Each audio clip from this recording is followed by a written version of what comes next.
Hi, Lupita. Kim Singleton, consider It Blacklit podcast and television show out of New York. Love the movie. And besides it being a sci-fi thriller, I really love the development of the characters. Mhm. And I really identified with your character, Samira, as an African-American artist. Mm. The way that you referred to Harlem as home, how you embraced the Octavia Butler book and you smell the pages, your appreciation for jazz, as well as listening to Nina Simone in your headphones. So I identified with all of that. My Mm. question is that something that was already in the script when you came to the project, or was it added just to give your character a little more depth? Those things existed. Well, uh, most of that was in the script.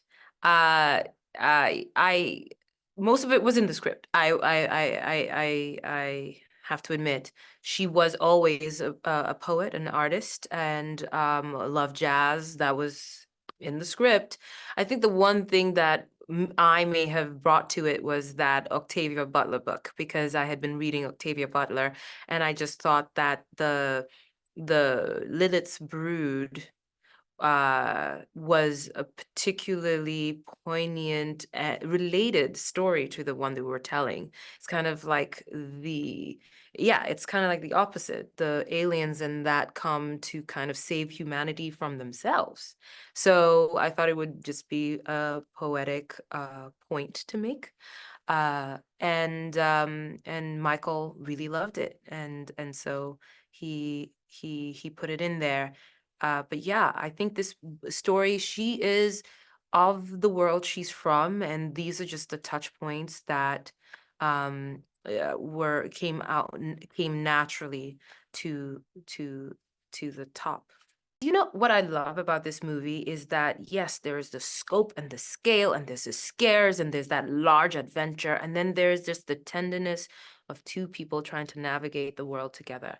I really, really love that juxtaposition, those contrasts.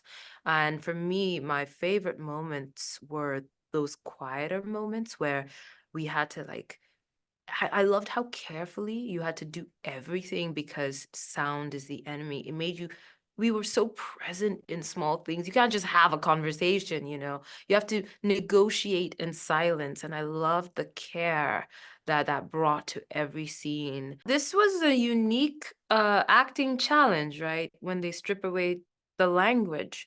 But it was also kind of liberating because when I'm working on a movie with more dialogue, I'm always looking for what's being said between the lines because that as people, we're always saying more than our words reveal. So when that's taken away, then it becomes a lot more just like pure and primal and intuitive.